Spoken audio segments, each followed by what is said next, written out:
Hey everyone, I'm going to tell you why you should be growing cranberry hibiscus. So stay tuned. Hello friends, I'm Kaye here on my homestead in Tennessee, where this is my 4th growing season.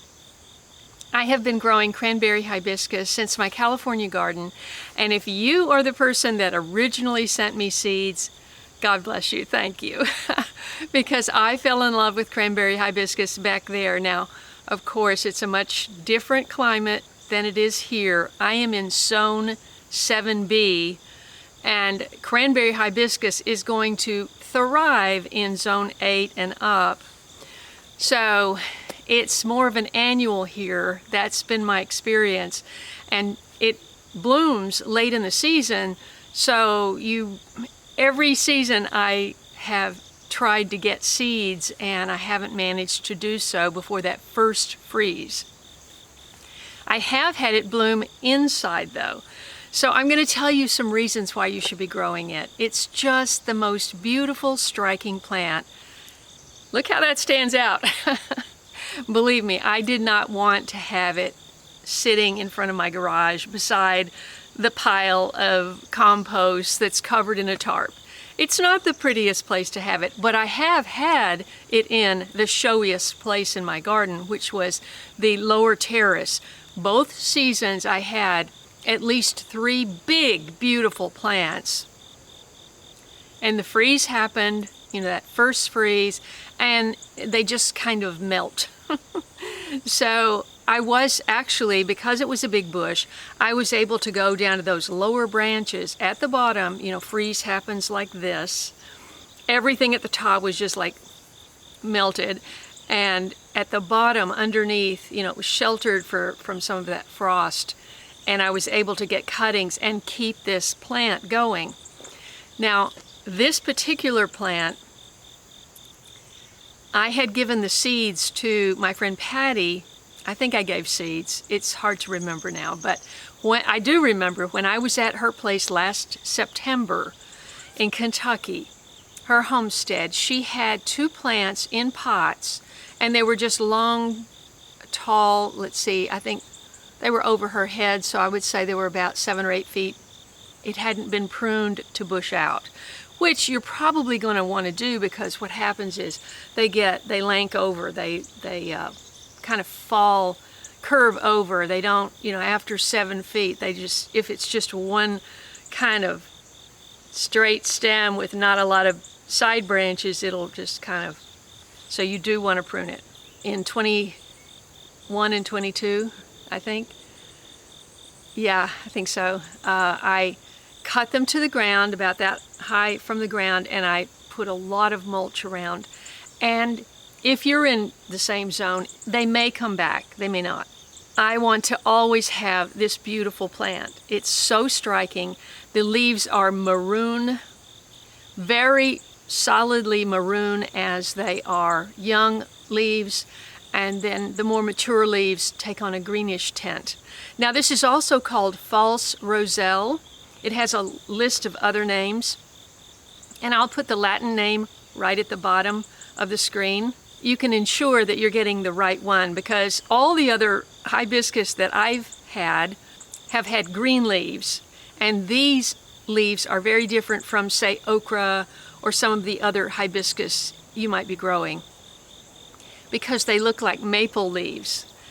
So how you can propagate this plant is either by cuttings or seeds, but if unless you have a long season and you get the flowers bloom in the fall or late fall, you might not get those seeds to mature. So the idea is to make sure you keep the bloodline going.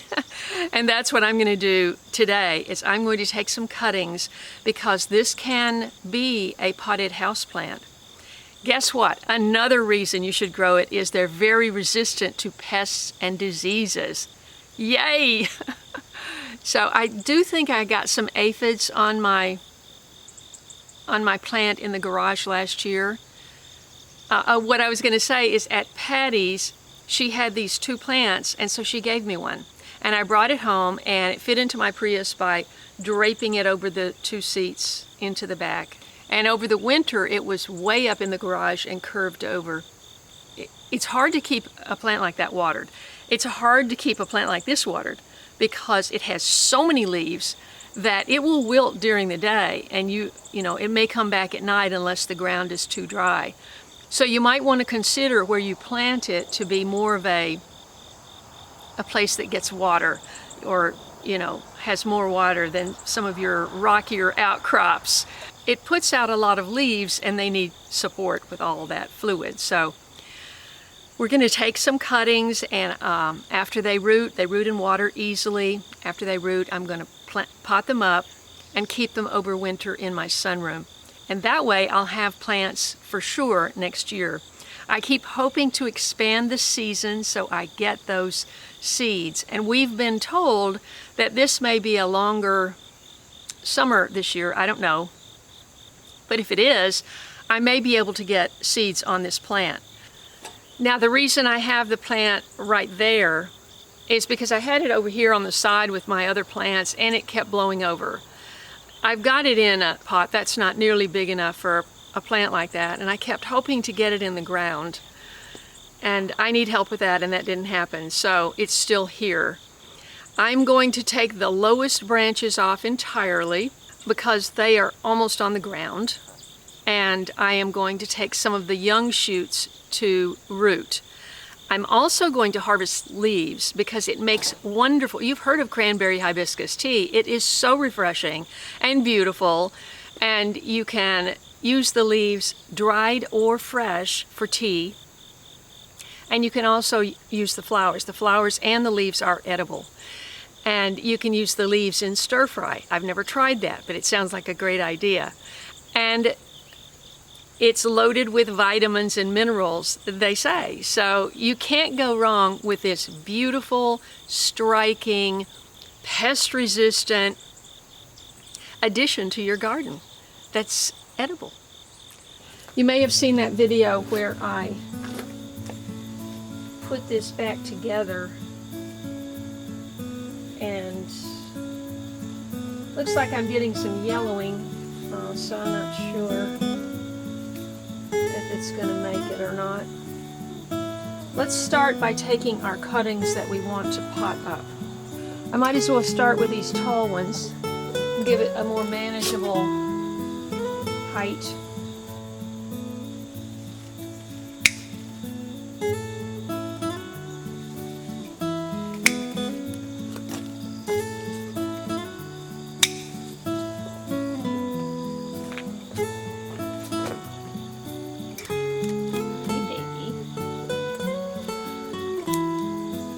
You can really see the difference. The new leaves are very solidly cranberry red. The older leaves are green. And it looks like we may have a possible bloom forming here. That would be exciting.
Okay, we did it.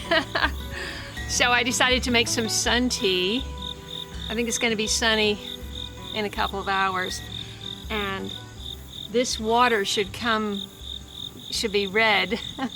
So I'll go in and edit this, and then I'll get a shot of it in a couple of hours, and you can see. And you know, when you can make sun tea and the leaves are fresh, you don't have to put boiling water over it and possibly get rid of some of the good stuff. I think I got dirt on my face.